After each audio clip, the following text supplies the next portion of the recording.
Good morning, everybody. Well,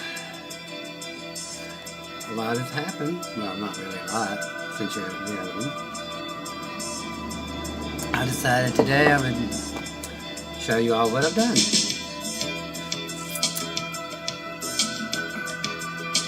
It's called Eternal Love, and it's not finished. I talked about the other day about the ritual tattoo. So I got a call from the health department here in Shelby County, and they said that they do not do those. They do not allow them. Alright, that's fine with me. I'll go ahead and figure out something.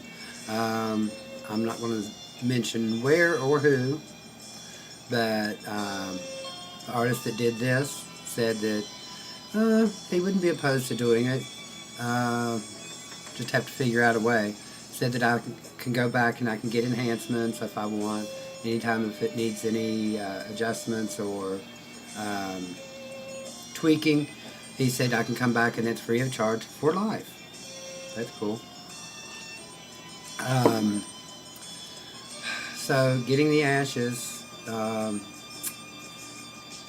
I'm getting them tomorrow.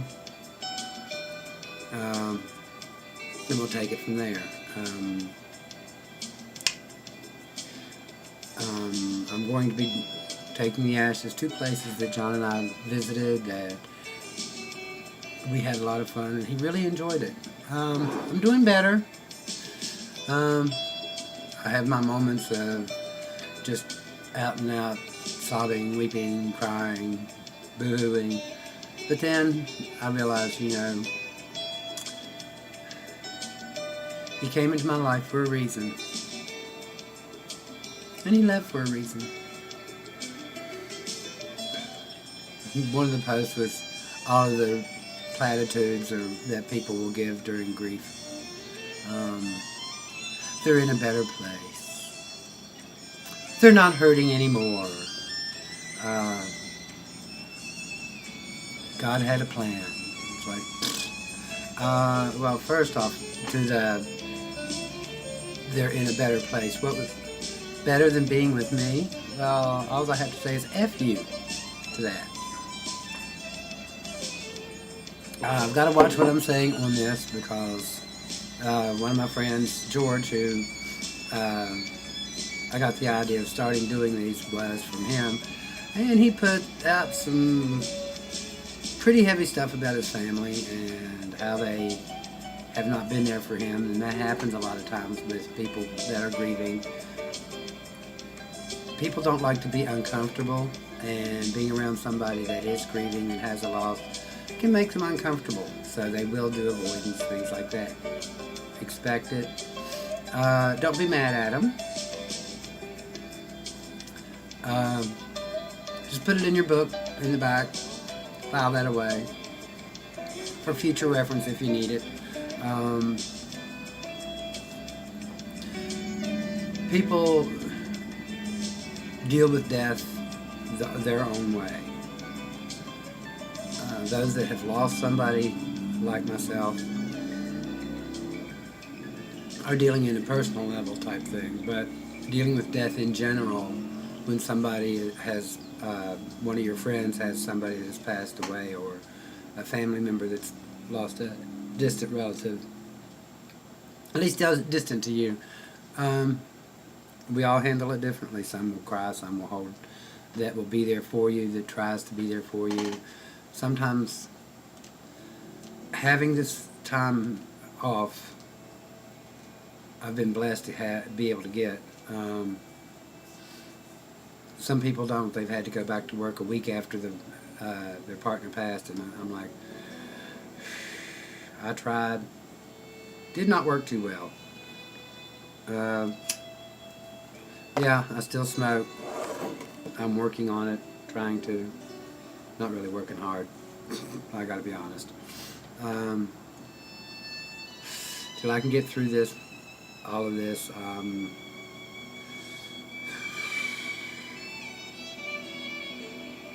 always say no time like the present, but guess what? To that.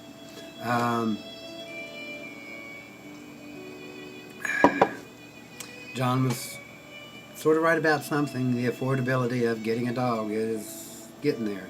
Uh, First vet stop off was $75. Then I had to get food and all of that. And Boudreaux is not a small dog. He's a lab. He's only a year old. I still think he was younger than that.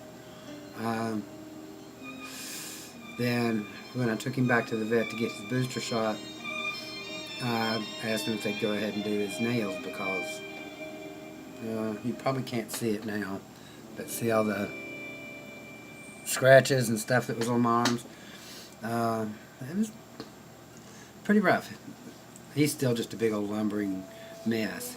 Right now he's reminding me of the dog in the cartoons. Which way did they go, George? Which way did they go?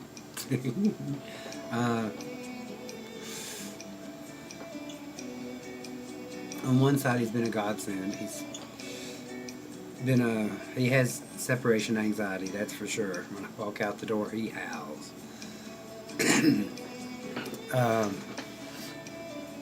He likes going to the dog park, which is fun. John and I talked about, because we used to go to the park, it's at Alabaster Veterans Park. They have a beautiful dog park. It's really cool, really nice. But the park itself has some good walking trail that John and I used to go on a lot. If you've seen the website with his pictures on there, our pictures, telling the story of our dating and our relationship. Well, I think one of the things I found was a lot of pictures, or not a lot of pictures, but some pictures of a car that he was in love with. It was his car, a 1962 Dodge Polara 500 convertible. It was in rough shape. You can see the pictures. I'm thinking of changing those over, and the first page for John is going to be our relationship. Then I'm going to move everything else to another page to follow up of pre-me. Don't know what I'm going to call it. Not pre-me, pre-me. I'm actually able to smile and laugh at things. Sometimes I do, and I don't feel guilty, but I feel the memories and things of we wanted to get done. Hearing stories of people that have had 10, 15 years, and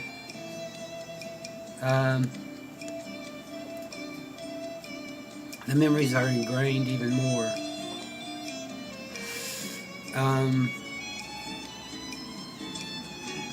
All the firsts of grieving. I just went through the first month. First it was the first day, then the first week. Now it's a little bit past the first month. It does get better. When you feel that you cannot survive it, you just want to crawl in a hole and die with them. It goes. But you have to take it upon yourself to do something about it. Don't let it just go and stay in that hole. Like I told somebody the other day, locking yourself in a dark room and staring vaguely into space, vacant stare, and crying and just wondering how, why. It's part of the process. You may need to go through it.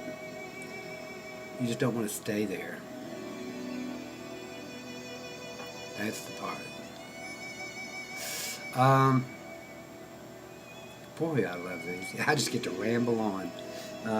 If y'all don't like them, oh well, sorry. Like George says, this is not for you as much as it is for me. If you've gone through the grieving process,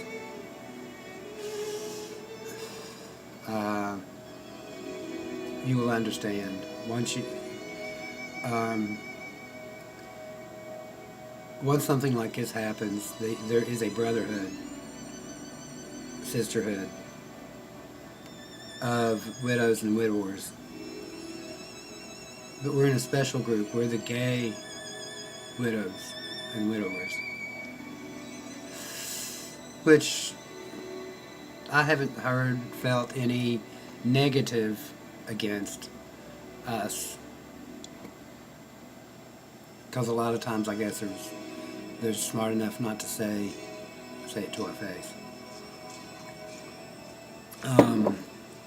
The closed group is good because we can go in and rant and rave and cuss and holler and say whatever we want and say whatever we feel without judgment. And the support's there for those that get so depressed that they want to drink themselves into a stupor or get totally fucked up. Oop, I said the word yet. Oh well. And stay that way so they don't have to feel. It's not a good thing. It's one of the things that being here by myself with Boudreaux has really done for me. I've been able to figure things out. Because I'll tell you, when it first happens, you walk around in a daze and you go from one thing to the next trying to just focus on something. Like when John was in the hospital after the stroke and the heart attack, and he was on the vent, there was still hope. And so, where we had just moved in together, the house was still a mess, things hadn't been unpacked, put away. I started that process that I wanted to make it nice for when he got home. Well, he'll be home Wednesday, or Friday, tomorrow. He's here. So I went through clothes and was putting things away, and we got to share clothes because we were the same size, pretty much. A little bit different. I was taller than he was and longer, you know. Which was weird because after we started dating, he's like, "You're not my normal type of person I go for." I was like, "Okay. What do you mean?" And he said that he liked more smaller guys, thinner, meaning smaller in stature. A little bit feminine, more feminine than me. Which leads to a whole other subject of masculine, feminine, butch, femme, top, bottom. Well, I can understand, somebody goes, "Oh, but that's all they want to talk about, whether they're top or bottom, or blah, blah, blah, blah. I want to get to know them first." Well,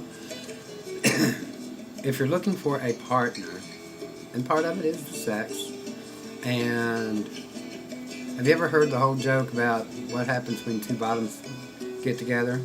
You hear the sound of 4 feet hitting the ceiling at the same time.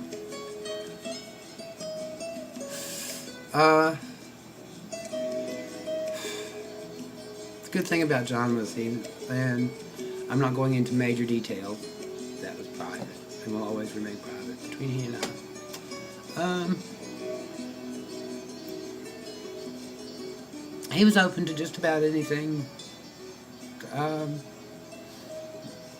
So it wasn't this roll over and let me get you. It wasn't none of that. It wasn't, okay, do my thing, you do your thing. We experimented and explored. Not a whole lot. We didn't have a lot of time. But some of the funny, that was one of the funny things. That I'm going to share this one, John. Getting in a certain position and then all of a sudden, not one, but both of us get cramps in our legs. It's like, oh, gotta stop that one. That one didn't work too well. It is funny when you hear sounds and stuff like that, because I have been known to just start laughing out loud. It doesn't do good for some, unless they know me. And John he just started laughing with me instead of going, "Oh my God, what did I do wrong?" Didn't have that happen.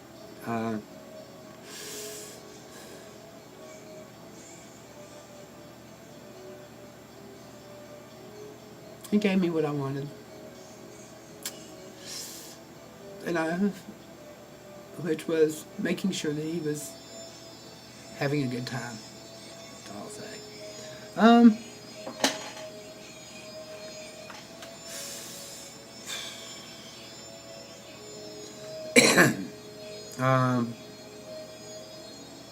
Well, I've got to go do the getting the ashes tomorrow, so I'll be taking a little trip to a couple places that we went and doing some. I may go back and do some enhancement on this. I did want to get the JJ on it. Let me see if you can. Oh, there. If you can't see it, go on my website, go on my page, you'll find it. A picture of it. It's in green. Hopefully the guy can do what I want. We'll find out. Even if it's just a little bit. I've got to find my pill crusher. That's one thing. I've got one somewhere. Don't remember where it's at. It's called moving and packing and unpacking. I've still got boxes in the other room, in our storage room, that I haven't gone through. Probably in one of them.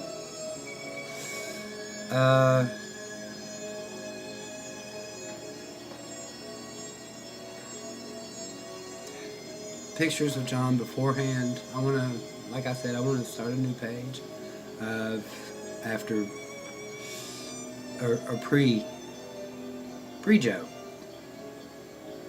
pre-JJ, those things. The weird part is now looking back at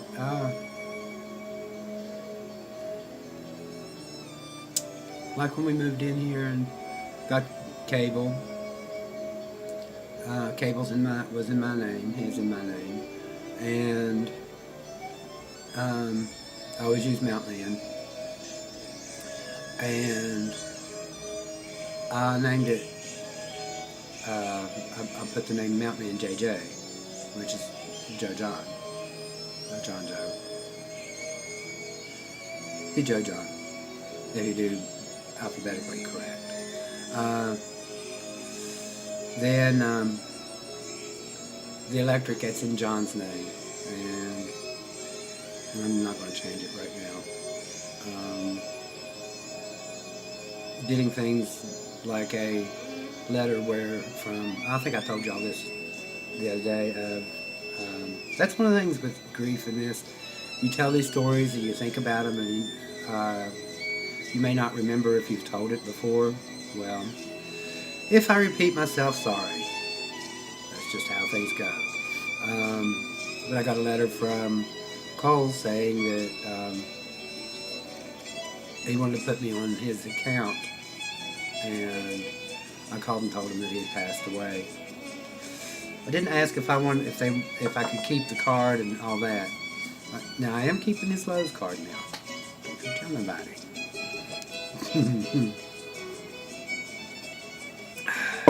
Because I can order it online and then just go pick it up. That's not a problem.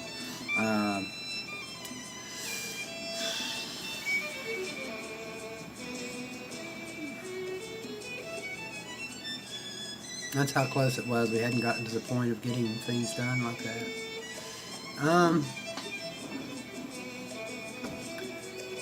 You know, each person's grief is different. I'm sure that the ones that have had years with their partner have a lot of memories and things that will just eat at them. Where, for me, it was so new. It's interesting because when I moved in here, John moved me in February. And due to things he had to do, he didn't totally move in. He moved in, started moving in right away with things.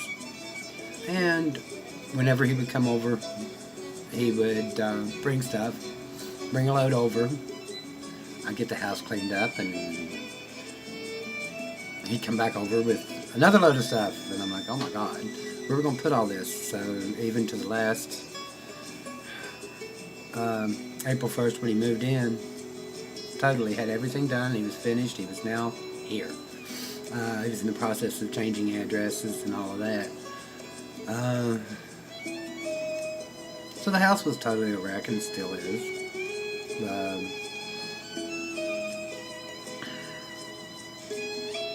My private area with my roommates was my room, where my computer was and TV and stuff. So when I wanted private time, I just go to my room. And the same thing for John, who was living with his daughter and 2 granddaughters. Now mine.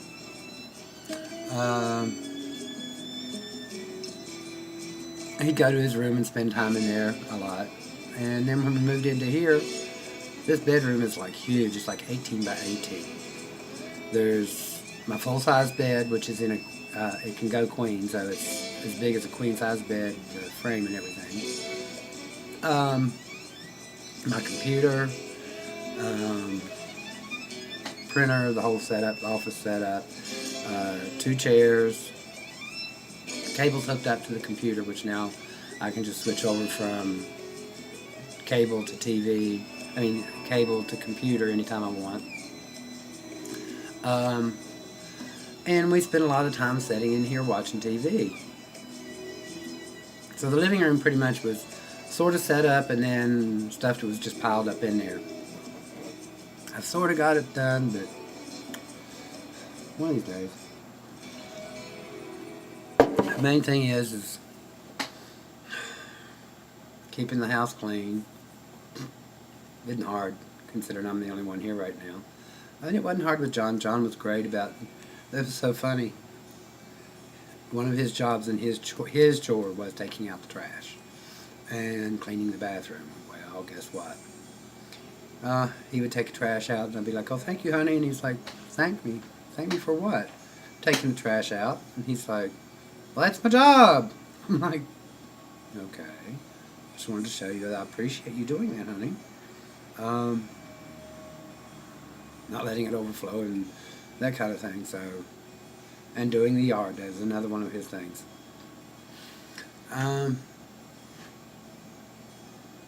So keeping the yard up is sort of cathartic to me. I sat out, and the very first time after he passed, and I was like, "Oh God, he's gonna be so mad," because it was pretty grown. Because it was raining right around the time that he got sick, and then it wasn't time to cut the grass. So while he was in the hospital, it was like, "Oh, this is a mess. Something needs to be done." So I did cut the grass. I've cut it 3 times since he's passed, and each time I get it cleaned up, I look at it and go, "Well, John, you'll be happy now." Because it used to drive me nuts. "Oh, gotta get out and cut the grass. It's raining." I was like, "Well, you can't cut the grass in the rain, honey." And he would get so aggravated. Not at me, but at the situation. It was good that we got to do that, though. But what I was saying about, it's almost like he was setting me up by not being here all the time, so that I was here by myself some.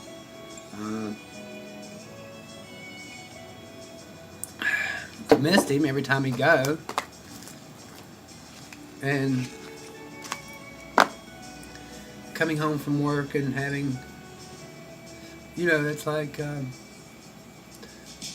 years ago when we lost a dog, the vet told us to go get another dog, not to replace the dog, but to replace or to fill the void that is left when the dog is gone. Like opening up the door and them there greeting you, and everything, and that you're there making sure they got food, they got to go out, filling all those voids. And now I'm not comparing John to a dog, okay? Don't get me wrong. But the void left by an animal is minimal compared to the void left by your partner. Like coming home and his eyes lighting up and give me a hug and a kiss after I put everything down. Thank you, John. that I've had that. At 6 years old, I didn't think, I didn't think it was ever possible, but it was. It's not enough of it, but that's okay. I can hang it. I don't have a choice. As y'all know, I'm more spiritual than I'm not religious, but the serenity prayer does help if you think it through. Grant me the serenity to accept the things I cannot change, the courage to change the things I can, and the wisdom to know the difference. Well, the wisdom's hit that, okay, I can't change this. I'm now a single person again. I can't change and bring John back.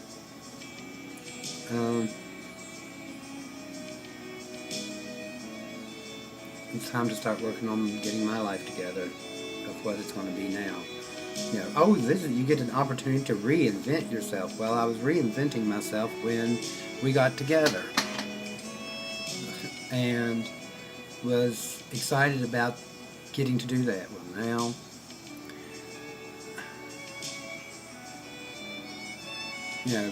since we met in September, my life has been on a change mode. Change living with two people that have been my family for 40 years, leaving them and going on my own with somebody. Now I'm on my own.